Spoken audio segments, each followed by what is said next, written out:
చేస్తున్నాడు. అందరికీ thank you so much. ఈ గడ్డ మీద పుట్టి నిజంగా నేను ఒక రియాలిటీ షోలో గెలిచి మళ్ళీ అంటే అడుగు పెట్టాలి. అప్ అండ్ డౌన్స్ ఎవరికైనా ఉంటాయి. నేను చిన్నప్పటి నుంచి డ్యాన్స్ నేర్చుకోవాలని ఫస్ట్ నాకు ఇంట్రెస్ట్ లేదు. మా డాడీ తీసుకొచ్చి డ్యాన్స్ క్లాస్లో దింపాడు. ఫస్ట్ మా డాడీకి ఇది అంకితం చేస్తాను నేను ఈ టైటిల్.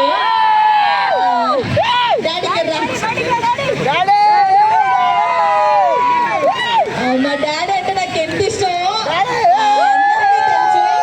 ఒక ఎమోషన్ మా డాడీ అంటే నాకు. అయినా నన్ను క్లాస్లో దింపి ఆయన నేర్పించకపోతే నేను ఈ స్టేజ్లో ఉండేదాన్ని కాదు. తర్వాత ఏమైందో డాన్స్ వస్తే ఏమవుతుంది కూర్చొని చదవన్నాడు. తర్వాత ఇంకా నాకు ఇంట్రెస్ట్ వచ్చిన తర్వాత అప్పటి నుంచి డాన్స్ పట్టుకున్నదంటే వదలలేదు. మీలో కూడా ఎవరైనా మనకి ఏదైనా టాలెంట్ ఉంటే అక్కడే ఆగిపోవద్దు. టాలెంట్ ఉన్నోడు ఎక్కడ ఆగిపోడు, ఎవరు ఆపలేరు. నేను నిల్చున్నట్టు మీరు కూడా నిల్చుంటారు కంపల్సరీ. నేను గోదావరికని 18 కాలనీకి అంటే ఇక్కడ పుట్టినందుకు గర్వంగా ఉంది. ఇప్పుడు చాలా ప్రౌడ్గా ఉంది మన ఊరు. నేను ఒక్కదానే గెలుపు కాదు, మన అందరినీ తెలంగాణ బిడ్డగా, తెలంగాణ ఒక ఆడపడుచుగా ఫస్ట్ టైం డీలో గెలిచింది నేనే, ఒక అమ్మాయి. సో ఫోక్ ఇండస్ట్రీలో నేను ఫోక్ని గెలిపించాను, మనందరినీ గెలిపించాను. మా అమ్మ కానీ మా డాడీ కానీ, మా మమ్మీ నా కోసం చాలా చేసింది. లచ్చు నేను ముద్దుగా పిలుచుకుంటా. మామయ్య కానీ మా అక్క కానీ చాలా సపోర్ట్.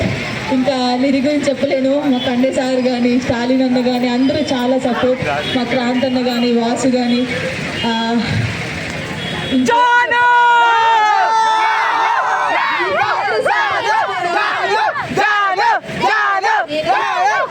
పేరు సంపాదించుకోవడానికి ఎన్ని మాటలు పడ్డానో, ఎన్ని కష్టాలు పడ్డానో నాకు తెలుసు.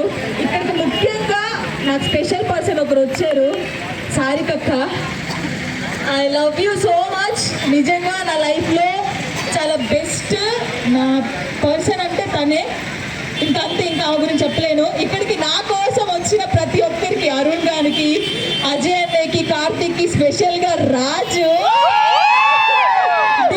రాజు తన విన్నర్ అయినా సరే నా కోసం వచ్చాడు. థ్యాంక్ యూ సో మచ్ రాజు. అలాగే నమ్మిత్ గాడు, దీప్ గాడు,